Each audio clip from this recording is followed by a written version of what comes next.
Okay. So, ప్రస్తుతం ఇప్పుడు ఉన్న సమాజంలో చూసుకున్నట్లయితే ఎక్కువ డైవర్స్‌లు అవుతున్నాయి. అవును. సో, అంటే పెళ్ళైన 1 సంవత్సరానికి, 2 అవును. సంవత్సరాలకి. అవును. సో, వాళ్ళకి బంధం విలువ ఎప్పుడు తెలుస్తుంది? ఎప్పటికీ నిజమైన తెలీదు. ఇప్పుడే తెలియంది ఎప్పుడు అంటే తెలుస్తుంది? మీరిప్పుడు కాన్సెప్ట్ తీసుకొచ్చారు కదా! తోడు, నీడ. ఒక 50 ఏళ్ల తర్వాత ఒక తోడు అవసరమని మీరంటున్నారు. అవును. సో, ఇప్పుడు డివోర్సులు తీసుకుంటున్నారు. సో, కొంతమందయితే సింగిల్‌గా ఉంటున్నారు. అవును. సో, వాళ్ళకి అసలు బంధం విలువ ఎప్పుడు తెలుస్తుంది? అసలు ఈ విడాకులు ఇవన్నీ తగ్గాలంటే సో, ఏమేం మార్పులు జరగాలసలు బంధంలో? ఇప్పుడు మన సమాజం ఒక 50 ఏళ్ళు, 100 ఏళ్ల కిందట తీసుకుంటే ఆడవాళ్ళకి చదువులు లేవు. హ్మ్. పూజలు, పునస్కారాలు, పిల్లల్ని కనడము, ఇంట్లో ఉండి వంట చేసుకోవడము తప్ప వాళ్ళకి వేరే ప్రపంచం తెలీదు. హ్మ్. అయితే ఆల్టర్‌నేట్స్ అంటే సమాజం మారుతున్న కొద్దీ గూడా ఇప్పుడు ఇంట్లో వంట లేకపోతే హోటలు, హ్మ్. హోటల్ కాకపోతే స్విగ్గీ, జొమాటో ఇవన్నీ వచ్చేసాయి. హ్మ్. అలాగే పెళ్లి కాకపోతే లివ్ ఇన్ రిలేషన్. హ్మ్. డైవర్స్ అయిపోతే లివ్ ఇన్ రిలేషన్‌లో ఉండొచ్చు కదా! ఆర్థిక స్వతంత్రం వచ్చింది ఆడవాళ్ళకి. అది తప్పని హ్మ్. నేనంటలా. ఖచ్చితంగా ఆర్థిక స్వతంత్రం ఉండాల్సిందే. కానీ అది సైడ్ ట్రాక్ పట్టకూడదు. హ్మ్. సైడ్ ట్రాక్ పడుతోంది ఇప్పుడు. మాకసలు పెళ్ళొద్దంటున్నారు. పెళ్ళొద్దన్న వాళ్ళు లివ్ ఇన్ రిలేషన్‌లో లేకుండా ఒక్కళ్ళున్నారో చూపించు నిజాయితీగా నాకు. హ్మ్. నాకు పెళ్లితో సంబంధం లేదు. పరాయి మగాడితో నేను మాట్లాడని ఆడది ఎంతమందున్నారు?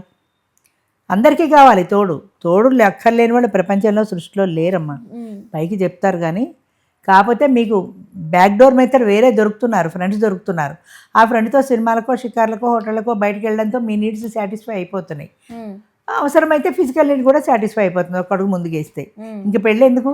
పెళ్ళి అంటే ఒక బరువు అన్న భావన బాగా యంగ్ జనరేషన్‌లో చాలా ఎక్కువుంది. హ్మ్. అందుకే పెళ్ళికి ఇష్టపట్టాల. హ్మ్. పెళ్ళి అంటే అడ్జస్ట్‌మెంటు. సర్దుకోవాలి. ఎందుకు సర్దుకోవాలి? నా స్వేచ్ఛ నాకుండగా, నా స్వతంత్రం నాకుండగా ఇది వదిలిపెట్టుకొని ఇంకొకరి ఇంటికి వెళ్ళడం ఎందుకు? హ్మ్. వాడు చెప్పినట్టు నేను వినడం ఎందుకు? హాయిగా ఇలా ఉంటే నా బాయ్ ఫ్రెండ్ ఉన్నాడు. వాడితో సినిమాలు, షికార్లు అన్నీ జరిగిపోతున్నాయి. హ్మ్. ఇంక పెళ్ళెందుకు? అదేదో సామెత చెప్పినట్టు. హ్మ్. మళ్ళీ సామెతలంటే గొడవ వస్తుంది. అంచేత పెళ్ళితో అవసరం లేకుండానే మన పబ్బం గడిచిపోతున్నప్పుడు హ్మ్. పెళ్ళి అవసరం ఉండదు. హ్మ్. అలాగే ఇదివరకు వంట తప్ప వేరే మార్గం లేదు. హోటల్సే లేని రోజుల్లో హ్మ్. ఇంట్లో వండింది తినాల్సిందే తప్ప కాదని బయటికెళ్ళి తినే ఆప్షన్ లేదు. ఆ తర్వాత హోటల్స్ వచ్చాయి. ఇంట్లో కాకపోతే నేను బయట తింటా అన్న ఆప్షన్ వచ్చింది. బయటికెళ్ళిపోతున్నారు. ఇప్పుడు హోటళ్ళే కాకుండా స్విగ్గీ, జొమాటోలు కూడా వచ్చాయి. అంచేత ఆర్డర్. దాదాపు ఆడవాళ్ళు పెళ్లి చేయడం మానేశారు. వంటలే మానేశారు. హ్మ్. స్విగ్గీ నుంచి ఆర్డర్ ఇచ్చుకుంటారు. వచ్చేస్తాయి తినేస్తారు. హ్మ్. ఆప్షన్ ఎప్పుడైతే దొరికిందో ఏ కాకపోతే బి, బి కాకపోతే సి అన్నట్టు ఆప్షన్‌కి వెళ్ళిపోతారు. ఇది కాదంటే పెళ్లి వద్దు అంటే ఒకప్పుడు విడాకులు లేవు. 100 ఏళ్ల కిందట మన దేశంలో విడాకులు లేవు. మనం దిగుమతి చేసుకున్నాం ఫారెన్ నుంచి. విడాకులు మొదలయ్యాయి. అవి పెరిగిపోయాయి. రేట్లు పెరిగిపోయాయి.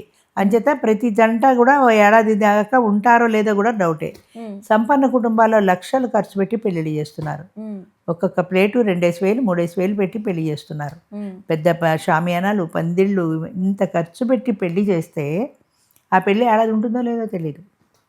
మిడిల్ క్లాసు, లోవర్ మిడిల్ అంటే ఏదో చేస్తారు వాళ్ళకి చేతనైనట్టు అది ఫైనాన్షియల్ లాస్ పెద్దగా లేదు. సంపన్న ఓకే. కుటుంబాల్లో ఆ లాస్ కూడా ఉంది. హ్మ్. వీళ్ళు విడిపోయినందుకే ఏడుస్తారా? ఇన్ని ఖర్చు పెట్టాము, ₹1,00,00,000 ఖర్చు పెట్టి పెళ్లి చేశాము.